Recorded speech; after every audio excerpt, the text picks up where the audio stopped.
गुरुर्ब्रह्मा गुरुर्विष्णु गुरुदेवो महेश्वर गुरु साक्षात् परब्रह्म तस्मै श्री गुरुवे नमः। संतवाणी अनमोल वचन।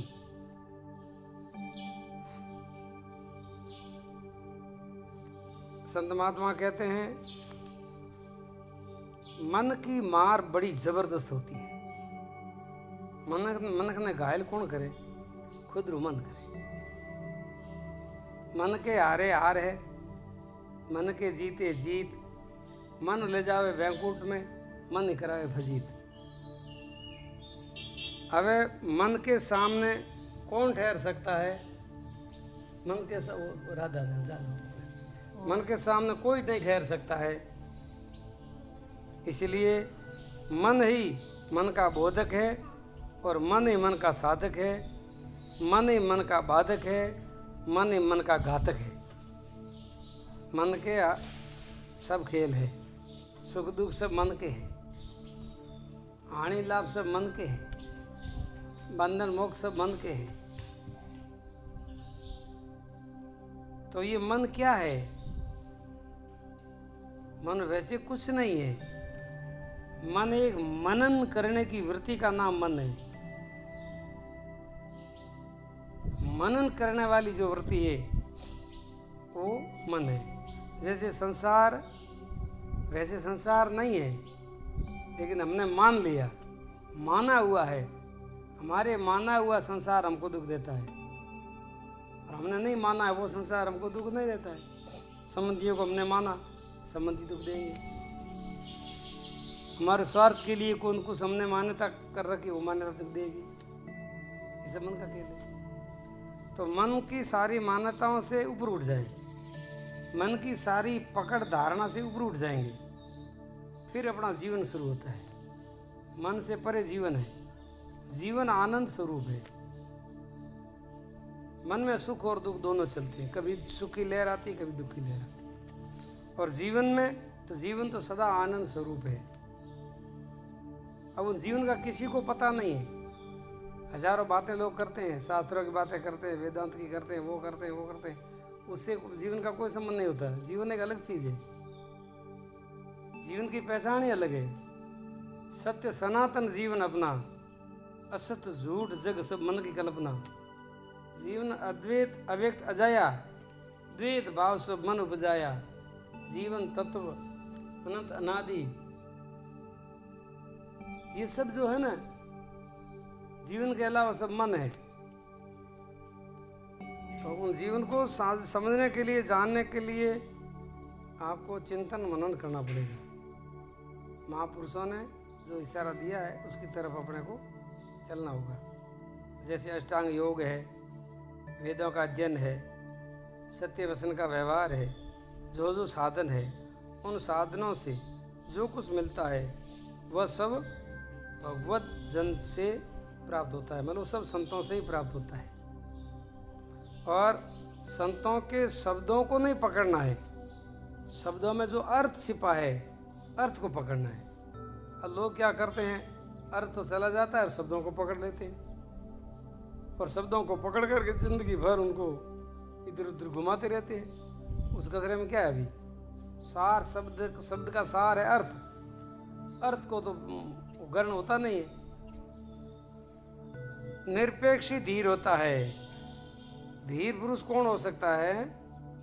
जिनके जीवन में कोई प्रकार की अपेक्षा नहीं होती है, कोई प्रकार की धारणा नहीं होती है, कोई प्रकार की मान्यता नहीं होती है। मन की सारी मान्यता जिसने छोड़ दी, निरपेक्ष हो गया है, तो इसीलिए वो धीर पुरुष होता है। धैर्य उनके चरण छूता है। जो अधीर है उससे निरपेक्षता नहीं होती। कोटि कोटि जन्मों के अनुभव के बाद निरपेक्षता आती है। निरपेक्षता से बढ़कर और कोई साधन नहीं है। किसी के पक्ष में मत रहो। पक्ष जितने भी होते हैं वो संसार के तरफ के ही होते हैं। परमात्मा निरपेक्ष है। परमात्मा किसी की पक्षापक्षी नहीं करता। अगर आप पूर्ण रूप से अगर पक्षा पक्षी छोड़ दो तो आप परमात्मा स्वरूप हो जाती हो।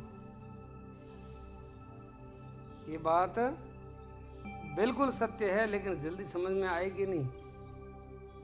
एकांत भक्ति का लक्षण यह है कि भगवान और भक्त का एकांत होता है। भक्त भगवान में मिल जाता है और भगवान भक्त में मिल जाते हैं। ये दोनों का एकांत है, भक्त और भगवान दोनों का एकांत है। जैसे तो परमात्मा एकांत ही है, लेकिन भक्त जब एकांत होता है भगवान में एक हो जाता है, अनेक का अंत कर देता है, वो एकांत होता है। अनेक है ही नहीं, अब सब मिटा दिया, लेकिन अब तुम दो हो, तुम और भगवान दो हो। अब तुम्हारा भी अंत करना पड़ेगा। तुम खुद का अंत कहाँ करोगे? भगवान में। समझ आ रही बात? कबीर ने कहा कि जब मैं था तब गुरु नहीं, अब गुरु है तो मैं ना है। प्रेम गणियति सांकरी तामे दो न समाए। वहाँ दोनों का काम ही नहीं है। जिंदगी भर द्वैत में भटके रहते हो, द्वैत में उलझे रहते हो, कभी जीवन का कल्याण नहीं होगा। अद्वैत में प्रवेश हो जाओ। आपको स्वयं को परमात्मा में तल्लीन कर दो। पीछे क्या रहा? परम तत्व एक ही रहा, परमात्मा। दूसरा कोई रहा ही नहीं, दूसरा कुछ है ही नहीं। जिसकी भेद बुद्धि नहीं रही, जिसे समत्व का बोध हो गया, उसी को सर्वत्र भगवत रूप के अनुभव का परमानंद प्राप्त होता है। जिनकी भेद बुद्धि खत्म हो गई है, जिसके जीवन में समत्व आ गया है, भगवान गीता में का समत्व योग उच्यते, जिनके जीवन में समता आ गई है, द्वैत से ऊपर उठ गया है। द्वैत से ऊपर उठे बिना समता आती नहीं है। बात हजारों करो, कुछ भी करो, द्वैत से ऊपर उठोगे, मन से आगे निकलोगे, ऊपर उठोगे, जब जीवन में समत्व आएगा। और वो समत्व ही सच्चा योग है, और वो समत्व ही परम आनंद, परम आत्मा की प्राप्ति का अनुभव होता है, परम आनंद का अनुभव होता है। जो सदा समभाव में एकाग्र रहते हैं, वो हमेशा के लिए समभाव में रहते हैं, एकाग्रता में ही रहते हैं। उनका एक ही आग्रह रहता है, अनेक आग्रह नहीं रहता है। प्रभु के भजन में ही वो तत्पर रहते हैं, वही सच्चा भजन है। खाली राम राम राम राम राम करना ये भजन नहीं है। जिबिया तो मुख में फरे, कबीर ने कहा, जिबिया तेरी मुख में फरे, कर में तो माला फिरे, जीभ फिरे मुख में आए। माला तो कर में फिरे, जीभ फिरे मुख में आए। मनुआ तेरा चौंद फिरे, ये तो सुमरण ना है। सुमरण की गत और है, कोई नहीं जानता है। बखाड़िया बहुत है, बातें करने वाले बहुत हैं, सुमरण करने वाले साधक बहुत कोई विरले ही मिलते हैं। कबीर के दोहों में इतना मार्मिक भरा, इतना मर्म भरा हुआ है, लोग उनकी तरफ ध्यान नहीं देते। बस कसरे कोई बस ढंढोलते इधर का उधर, इधर का उधर। अरे सुमरण में बैठो, सुमरण में सार है। कबीर साहब ने सुमरण के बारे में बहुत बढ़िया बात बताई है। सुमन की सुध यूं करो ज्यों गागर पणियार, आले डोले वसने सुरत गढ़ा की लार। उनकी सुरत वहाँ लगी रहती है। अब जिनकी सुरत सांवरिया में लग गई है, जिनकी सुरत परमात्मा में लग गई है, फिर बातों से बकवास करेगा, वाद विवाद करेगा, तर्क वितर्क करेगा? नहीं करेगा। मस्त हो जाता उसको डूब करके, उसमें तत्पर रहता है, तो वो असली भजन है। वे प्रकृति के पार पहुंचकर प्रभु के स्वरूप को प्राप्त हो जाते हैं। वो प्रकृति से परे हो जाते हैं, प्रकृति से ऊपर उठ जाते हैं।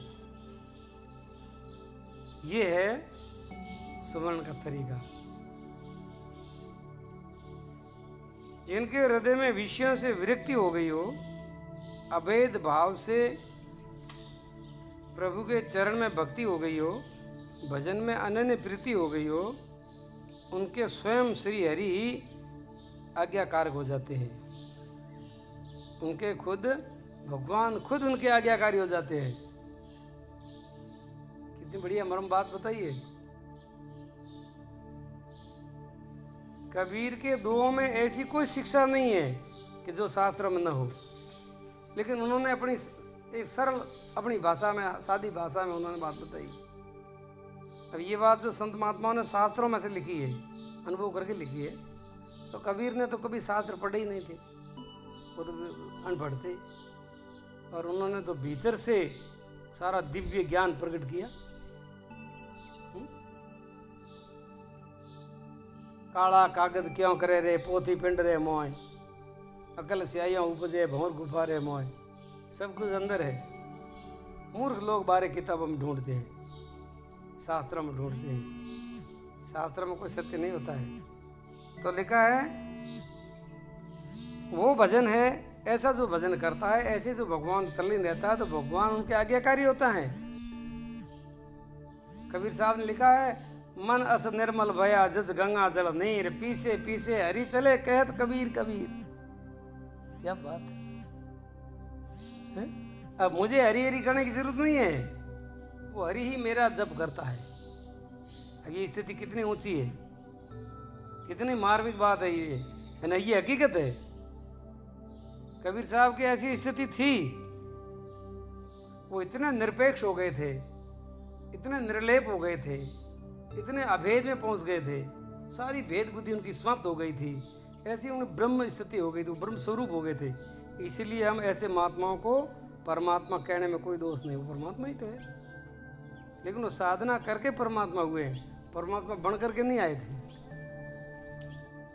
ये मूर्खों की भूल हो जाती है, वो तो परमात्मा बन कर गए। परमात्मा तो निर्गुण निराकार तो है ही, जैसे दूध में घी है ही, लेकिन जब दूध में से घी प्रकट किया जाता है, जब घी का स्वरूप समझ में आता है कि ये घी है। कबीर साहब ने हमने साखी में कहा, बहुत बढ़िया बात बताई, बलियारी उस दूध की जामे निकले हो घी, आदि साखी कबीर की चार वेद का जीव। क्या बात है, क्या करना है? वेदों का जो प्राण है, वेदों का जो जीव है, वो तो कबीर की साखियां हैं। हाँ, हकीकत बात है। पर कौन समझता है कबीर की साखियों को? तो कहते हैं वो हरि खुद उनके आज्ञाकारी बन जाते हैं। जो शिष्णोत्तर भोग में ही आसक्त है, जो अधर्म में रत है, ऐसे विषयासक्त को असाधु ही समझो, उनका संग मत करो। कर्मणा वाचा मनसा से उनका त्याग कर दो। जो इंद्रियों के रस में डूबा हुआ है, विषयों के रस में फंसा हुआ है, आसक्ति ममता में फंसा हुआ है, कंचन कामनी में फंसा हुआ है, भले बाहर से साधु दिखे, लेकिन उन साधु का आप त्याग कर दो, वो कभी कल्याणकारी नहीं हो सकता। कबीर ने कहा है कि चालो चालो सब कई पूगे बिरला कोय, कबीर कंचन कामनी दुर्लभ घाटी दोई। धुंध घाटियों का जिसने पार कर लिया है वो संत है। संत की क्या परिभाषा? पूर्ण रूप से संतुष्ट हो गया है अपने स्वरूप में, पूर्ण रूप से सत्य में प्रतिष्ठित हो गया है, उनमें अंतर मिट गया है, आत्मा परमात्मा का भेद समाप्त हो गया है, जीव और ईश्वर का भेद समाप्त हो गया है, पुरुष पुरुषोत्तम का भेद समाप्त हो गया है, नर नारायण का भेद समाप्त हो गया है। ऐसे कोई विरले महात्मा संत होते हैं, ऐसे संतों का संग कीजिए महाराज। बाकी सब भ्रमित करने वाले हैं, खुद भटके हुए हैं, दूसरों को भटकाते हैं। इस रहस्य का तो पता है नहीं किसी को। जो बड़ा भारी विरक्त बनता है, वह हृदय में अधर्म कामरत रहता है, कामवश द्वेष करता है, वह भी निश्चित दुसंग ही है। हृदय में असत्य का व्यवहार करता है, काम में रत रहता है, काम के वश में रहता है, दूसरों से डाह रखता है, दूसरों से द्वेष करता है, दूसरों को हीन समझता है, दूसरों को भ्रमित समझता है, वो घटिया बुद्धि वाला लोग होता है, उनका संग नहीं करना चाहिए, ऐसा लिखा है। जो बड़ा सात्विक बनता है, वह हृदय में संतों के दोष देखता है, वह अति दुष्ट दुसंग है। जो खुद को सात्विक मानता है, खुद को विद्वान मानता है, खुद को तत्वज्ञानी मानता है और दूसरे संतों की निंदा करता है, धर्मशास्त्रों की निंदा करता है, ऐसे दुष्ट लोगों का संग नहीं करना चाहिए, ऐसा लिखा है। पर सबसे मुख्य दुसंग अपना ही काम है, अपनी ही सकामता है। इसे समूल त्याग देने से ही दुसंगता त्यागी जाती है। तो सबसे पहले दुसंगता अपने भीतर से ही उत्पन्न होती है, विकार अपने अंदर से ही उत्पन्न होते हैं। जब आपके भीतर से बुराई जागृत होती है ना, जब दूसरे लोग आपको बुरे दिखते हैं, अब आपके भीतर इतनी सजनता जागृत हो जाती है तो आपको सब सजन ही दिखेंगे। आपके भीतर ब्रह्म तत्व अगर जागृत हो गया है, परम तत्व, तो सब में आपको वही दिखेगा। और आपके भीतर का सोया हुआ है, जब दूसरों के अंदर भी सोया हुआ दिखेगा। इसलिए हमेशा के लिए दूसरों को समझाने की कोशिश मत करो, खुद को समझाने की कोशिश करो। ये बहुत अंतर है, रात और दिन का अंतर है। लोग थोड़ा टांग पूछ जान लेते हैं, फिर दूसरों को समझाने के लिए चल पड़ते हैं। बचाने को, पूरी दुनिया को सुधारने का ठेका तुमने ले रखा है। तुम ही हो तो सर्वसर है, दूसरा कोई है ही नहीं दुनिया में ज्ञानी। तुम एक ही महात्मा ज्ञानी हो। अरे मूर्खों, थोड़ा विचार करो। कबीर साहब ने क्या कहा है? विचार करो। कबीर साहब ने क्या कहा है बताऊं? बुरा देखण में चला, बुरा न मिलिया कोई, जब दिल खोजा अपना तो खुद से बुरा न कोई। अरे मैं यही कर रहा था, लेकिन बाद में विचार किया, देखा ओहो हो मैं कितना मूर्ख हूँ, तो दूसरों को बुरा देख रहा हूँ। खुद की बुराई न देखना ये बहुत बड़ा अपराध है। खुद की बुराई को देखना ये बड़ा पुण्य है।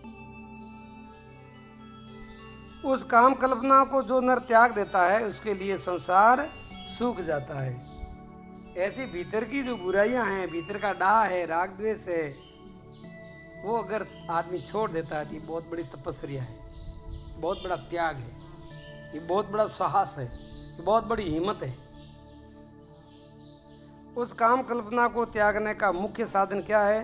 केवल केवल केवल सत्संग। सत्संग का मतलब सीधा शब्द क्या अर्थ होता है? सत्य का ही संग करे, असत्य का संग न करे। असत्य क्या है, सत्य क्या है, ये समझना बहुत जरूरी है। सत्य केवल एक परमात्मा ही सत्य है, उनके अलावा कुछ भी सत्य नहीं है। अब परमात्मा के सिवाय हम जिसका भी चिंतन करते हैं, संग करते हैं, विचार करते हैं, वो सब कुसंगत ही है। भले आप अच्छी बातें कर रहे हो, लेकिन देह को, आकार को, नाम रूप को अगर लक्ष्य में रख करके कुछ चर्चा कर रहे हो तो ये कुसंग की चर्चा है, सत्य की चर्चा नहीं है। सत्य केवल परमात्मा है और परमात्मा का चिंतन, परमात्मा का स्मरण, परमात्मा का ध्यान, परमात्मा से प्रीति, परमात्मा की पहचान, उनका चिंतन मनन, उनके विषय की जो चर्चा, वो सब सत्संग है। उनके अलावा कोई सत्संग नहीं है। इसलिए सत्संग करो। दूसरी बात यह है कि ऐसे महापुरुष संतों के चरणों में वंदन करना चाहिए, नमस्कार करना चाहिए, सजनता भाव से, निरंकार भाव से, तो भी आपकी कामना मिट सकती है। सत्संग के बिना जो साधन है वो साधक को बांधने वाला कठिन बंधन बताया गया है। सत्संग के अलावा जितने साधक साधन करता है वो सब बांधने वाले हैं। सत्संग के बिना जो त्याग है वो केवल पाखंड है। सत्संग के बिना त्याग का भी लोग बहुत पाखंड बताते हैं, करते हैं, लेकिन उससे कल्याण होने वाला नहीं है। संतों की मामूली बातें महान उपदेश देती है। चित्त में पड़ी हुई गांठें शब्द मात्र से छिद जाती है, खुल जाती है। इसलिए बुद्धिमानों को चाहिए कि सत्संग करें। सत्संग से साधक को भव पाश से छुटकारा मिलता है, सारे बंधन उनके कट जाते हैं। कबीर साहब ने कहा है, सब जग ही बंधन पड़ा, संत सदा निर्बंध, ज्ञान खड़क ले हाथ में, वो काट फिरे भवफंद। पूरा संसार बंधन में पड़ा है। एक हमारे तत्वज्ञानी संत महात्मा, ब्रह्म ज्ञानी, आत्मज्ञानी, वेदांत के ज्ञाता, वेद शास्त्रों के ज्ञाता, ऐसे जो महात्मा है वो सदा निर्बंध रहते हैं और अपने ज्ञान की तलवार से जो उनकी शरण में जाता जिज्ञासु बन करके उनके बंधन वो काट देते हैं। हृदय में प्रभु का नित्य ध्यान हो, नित्य ध्यान हो, घड़ी दो घड़ी की बात नहीं है।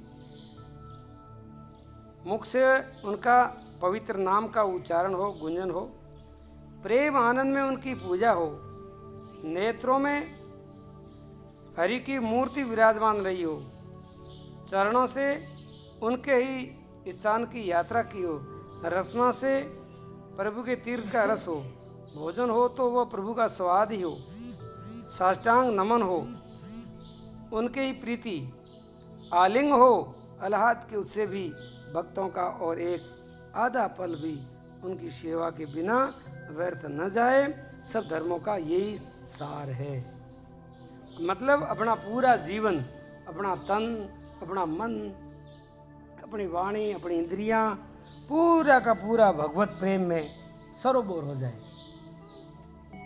बछड़े पर गौ का जो भाव होता है उसी भाव से हरि मुझे संभालते हुए हैं, ऐसा भाव रखे। मैं उस भगवान का बछड़ा हूँ, भगवान रूपी मेरी गौ माता है। जैसे गौ माता बछड़े से वात्सल्य करती है, ऐसे हमारा प्रभु सबसे प्यार करता है। बच्चे अनेक प्रकार की बोलियाँ से माता को पुकारते हैं, पर उन बोलियों का यथा तत्व ज्ञान दूसरे लोग नहीं समझते, माता समझ जाती। आप कैसे भी बोलते हो भगवान के प्रति बोलते हो तो भगवान आपकी भाषा सब समझ जाते हैं। आज की सत्संग का यहाँ विश्राम, फिर आगे की सत्संग कल। बोलिए सच्चिदानंद भगवान की जय हो।